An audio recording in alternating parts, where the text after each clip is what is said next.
এটা আমাদের অনেক ক্ষতি করতেছে।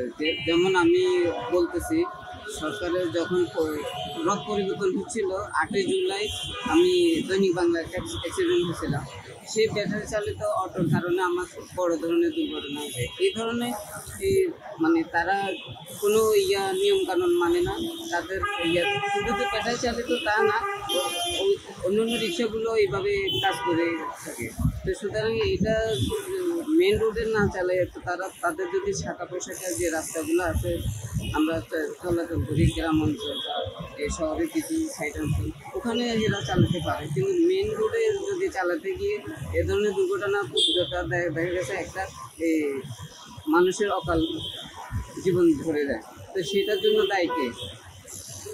এটার জন্য দায়িত্ব ওরা নিজেরাই।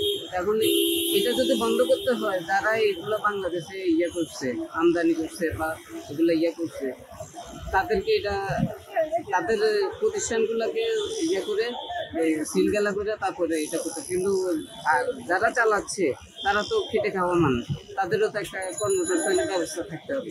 সুতরাং তাদের কথা চিন্তা করো, এটা কিভাবে কি করা যায়, এটা সরকার উদ্বোধন চিন্তা করে এটা ব্যবস্থা নেওয়া জরুরি মনে করতেছে আর কি। আর মেন রোডে না দিয়ে তাদেরকে ওইভাবে ইনস্ট্রাকশন দেওয়া উচিত।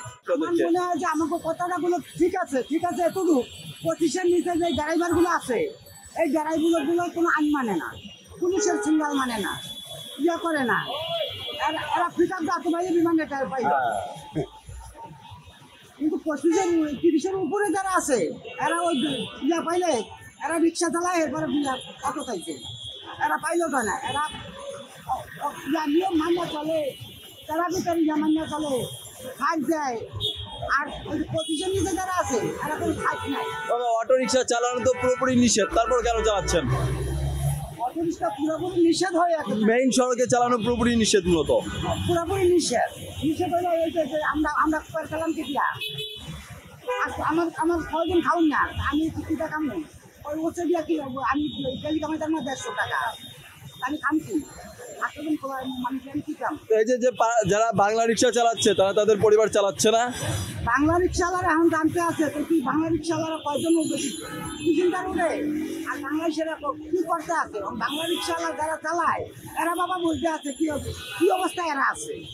তো আচ্ছা মামা, বাংলা রিক্সাওয়ালা যারা এখনো আছে, যারা চালাচ্ছে, তারা যদি পরিবার চালাতে পারে, তাদেরও 8 সদস্যর পরিবার আছে, কারো 2 সদস্যরও পরিবার আছে, তারা পারলে আপনারা কেন পারছেন না? মূলত ঠিক আছে, কিন্তু যারা চালাইতে আছে এরা বলতে হবে সারাদিন 24 ঘন্টা 18 ঘন্টা রিক্সা চালাইতে হয়। অটো রিক্সা আমাকে অটো রিক্সা পাইলে ওই রিক্সা উঠে না কেন, বাবু রিক্সা উঠে না কেন? আমরা কি না করি উঠতে? আমার কথা এরা আমার ভাই, এরা রিক্সা চালায়, আমিও রিক্সা চালাই। আমারটা অটো 11টা পাও, আমরা পাওগাড়ির থেকে অটো করে আইছি, কারণ দেখছিল পাওগাড়ি বন্ধ পুষে না, কি করবেন? অটো বাইরে পাওগাড়িতে উঠে না, এই জন্য আমরা। তার মানে আপনি যাত্রীদের দোষ দিচ্ছেন, এই তো? না, যাত্রীদের দোষ আছে না। ওই লগে 100 টাকা ভাড়া বুঝাইছে, আমার এই টাকা যাইবেন যাবো কত? আমার তো অটো, আমি তো 80 টাকা যাবো গা, এই বেড়া তো 80 টাকা যাইতে না। কারণ চাকরির দোষ না, চাকরির দোষ না, আমাকে দোষ, সব দোষ আমাকে বলেন। এই জন্য আমরা তো আপনার কাছে কি মনে হয় যে অটো রিক্সা চালাচ্ছেন মেইন সড়কে এসে, এটি কি ঠিক? এটা ঠিক না, ঠিক না হলে আমি পরে যাই, আমরা তো না করে পারবো না, ঠিক না। এরপরে পেডাল আমরা না করে পারবো না।